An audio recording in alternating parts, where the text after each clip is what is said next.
we will jump right into Dunedin, Florida, where the Toronto Blue Jays have opened up a new player development complex, which looks absolutely gorgeous. The pictures look great, and it's going to be an opportunity for them with this already pretty deep farm system that they've created these last couple of years to get access to better facilities, better resources, better nutrition.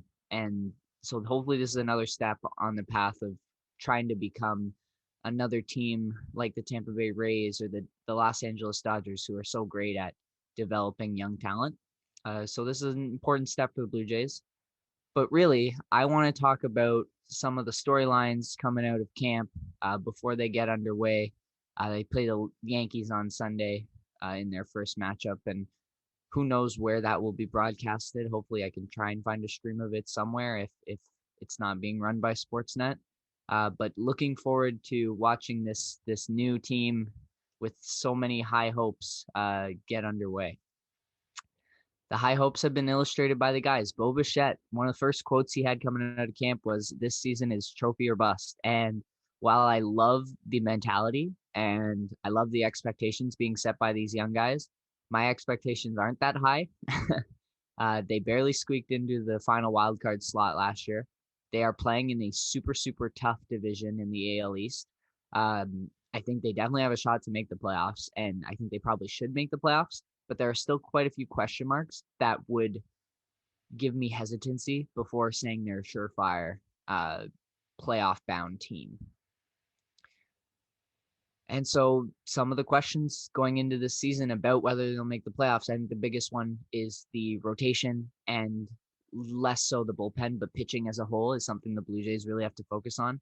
The rotation projects to kind of be Hyunjin Ryu, Tanner Roark, Nate Pearson, and then you've got a mishmash of Robbie Ray, Ross Stripling, Steven Matz, Trent Thornton, all guys who either will start or come out of the bullpen, and that kind of back end 4th, 5th starter will be something that the Jays will have to figure out right now in spring training, and which of these guys will have the length and have the conditioning to be able to give them multiple innings to start a game, or B, who is just going to be the most consistent guy and give them the best stuff night to night, because they have shown in the past they're willing to throw a guy out for 3 innings, 2 innings, and then go to a long relief guy out of the bullpen just to give teams a different look as a alternative to just throwing out a 5th starter who might just get blasted against a team like the Yankees or the Red Sox or the Rays.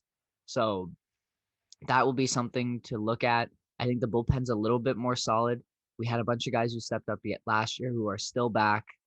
Guys like Julian Merriweather, Ryan Baracki, Anthony Kay, Thomas Hatch have been long guys. And then you've also got Wagaspack and Zoik who can give you some innings out of the bullpen. And then our high leverage guys. Jordan Romano was a revelation last year. Canadian kid, pitched really well. Rafael Dolis takes the longest time ever between pitches, but he's very deliberate and he was solid for us.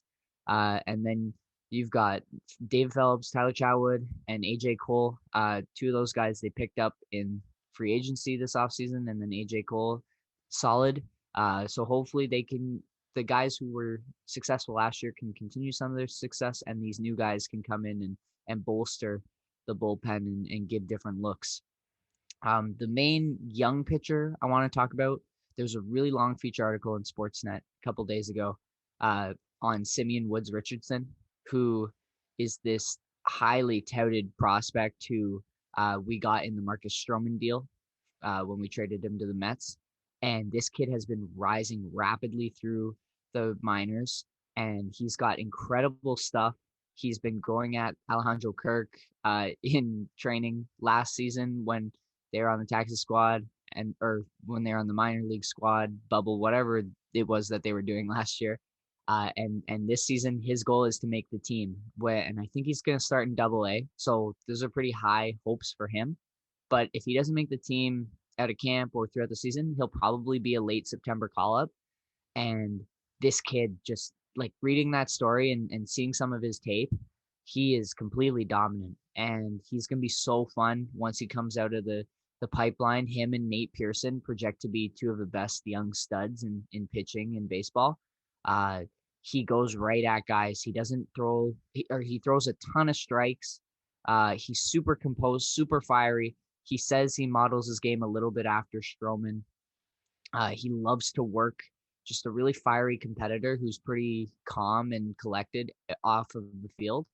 And I'm just really, really looking forward to see his progression and getting to see him a bit in spring training, because that's the time when you get to be the most excited about all these young prospects and see what they can do.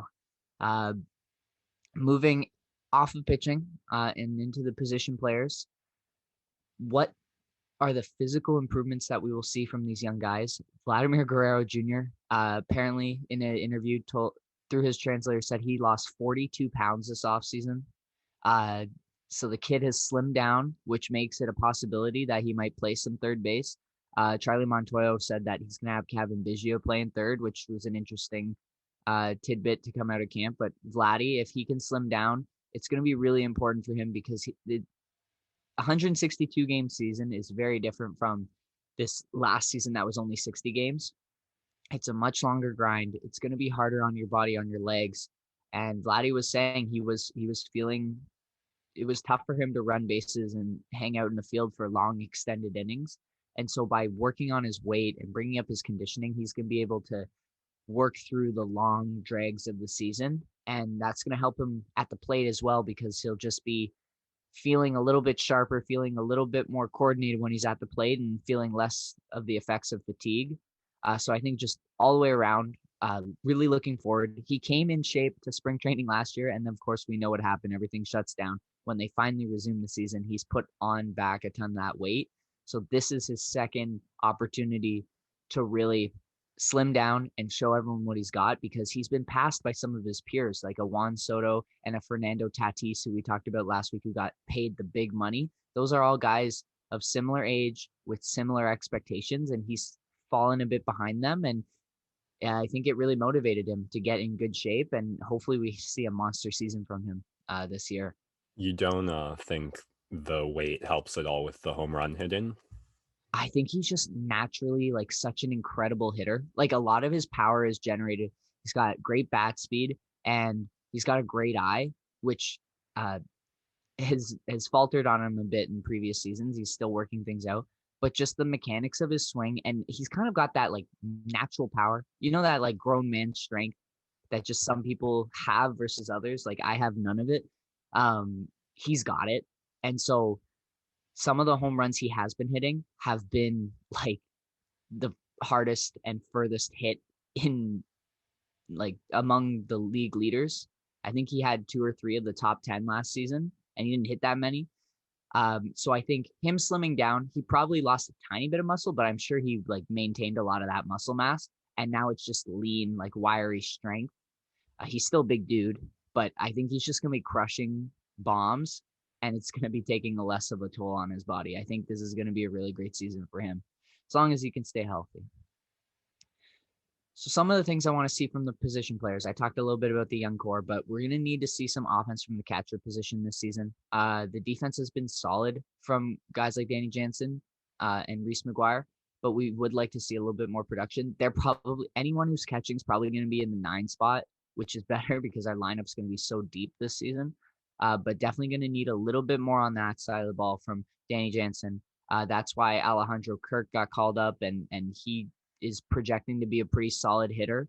So hopefully we'll get some offense out of him. And then Reese McGuire, you want to expect more offense? I won't. I think he's still going to be around a 200 hitter and not. And obviously, when you're playing once every 4 or 5 days, you're not going to get into a rhythm hitting. So I can't have high expectations for him. But maybe a left-handed bat that can get a couple of key hits at some point during the season. That's all you can really ask out of him on the offensive side.